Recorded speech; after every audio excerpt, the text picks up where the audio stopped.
The 7 Habits of Highly Effective People. Summary by Stephen Covey. The book opens with an explanation of how many individuals who have achieved a high degree of outward success still find themselves struggling with an inner need for developing personal effectiveness and growing healthy relationships with other people. We'll be going on a topic like the maturity line and the funeral test and much more, and be sure to comment about your favorite habit.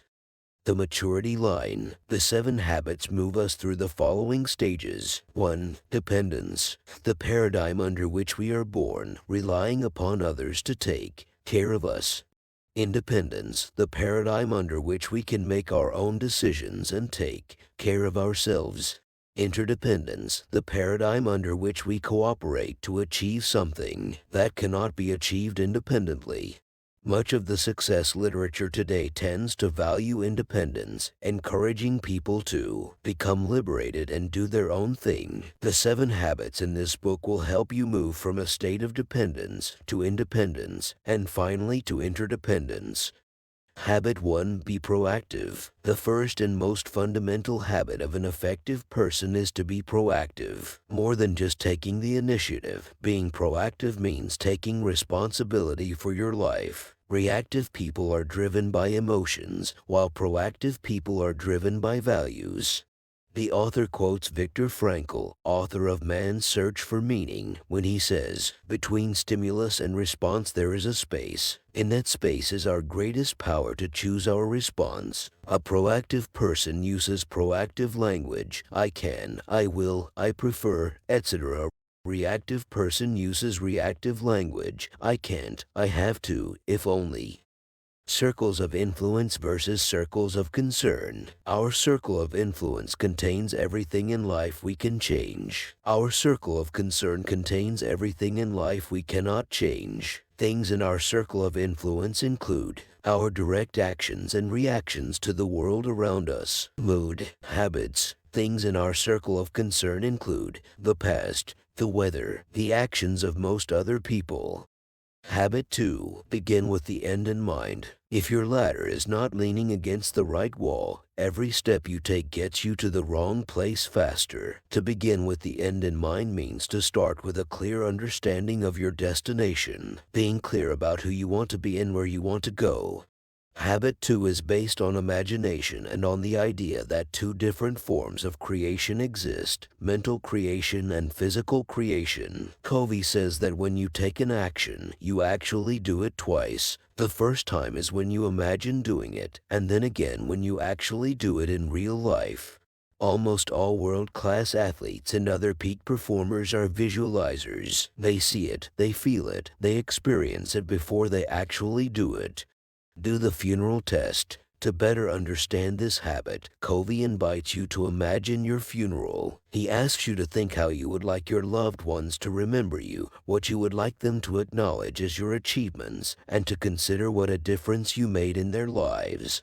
Creating mission statements. Covey states that the most effective way to begin with the end in mind is to create a personal mission statement. It should focus on the following: what you want to be, what you want to do, the values upon which both of these things are based. Habit 3. Put first things first. Things which matter most must never be at the mercy of things which matter least. By Goethe. To begin this chapter, Covey asks you to answer the following questions. 1. What one thing could you do regularly that you aren't currently doing that would improve your personal life? 2. What is that thing that will do the same for your professional life? If you follow the steps of habits 1 and 2, then you have your values and life goal very clear. This means you know what are your priorities and which are not. This habit is all about prioritization. You need to figure out the most important things and always put them first. To effectively manage your time, you should spend most of your time on non-urgent and important tasks. This way you will rarely have to deal with urgent and important tasks, which heighten your stress and often deliver subpar results. The art of effective delegation. Effectively delegating to others is perhaps the single most powerful high-leverage activity there is. To effectively manage your time, you should delegate urgent and non-important tasks. How to effectively delegate. Results: create a clear, mutual understanding of what needs to be accomplished. Guidelines: establish the principles and policies that limit the solution space. Accountability: agree on measurable standards of performance and timings for evaluation. And consequences: specify what will happen as a result of the evaluation. Learn how to say no. Knowing exactly where you want to go makes it easy to find out what's important to you and what not. Habit 4. Think win-win. Covey argues that win-win isn't a technique, it's a philosophy of human interaction. It's a frame of mind that seeks out a mutual benefit for all concerned. The 4 outcomes of negotiation. There are 4 possible outcomes to any agreement: win-win, beneficial and satisfying solutions; win-lose, zero-sum solutions; lose-win, giving in and permissiveness; lose-lose, their egos can't let others win. So, which paradigm is better? Well, it depends on the situation. If it's a football match, win-lose is the best option. If the relationship is more important to you, choose to lose-win. Habit 5. Seek first to understand, then to be understood. Imagine going to an optometrist because you have trouble in your eyes. He takes off his own glasses and asks you to put them on. You tell him that everything's a blur, the glasses don't work for you. What if he tells you that you're just ungrateful because those very glasses work for him? Will you go to that optometrist again? Before we can offer advice, suggest solutions, or effectively interact with another person in any way, we must seek to deeply understand them and their perspective through empathic listening. Most people listen with the intent to reply, not to understand. At any given moment, they're either speaking or preparing to speak. There are 5 types of listening tendencies: ignoring, clearly not listening; pretending, giving the impression of listening; selective, listening intermittently, alert for selective cues; attentive, listening actively with the intent to reply; and empathic, listening actively with the intent to understand. How to listen empathically. It's about a sincere desire to help others by immersing ourselves in their hearts and their minds. Empathic listeners look at people's body language, the tone of voice, and nonverbal gestures. The second part of Habit 5 is then to be understood. This is equally critical in achieving win-win solutions.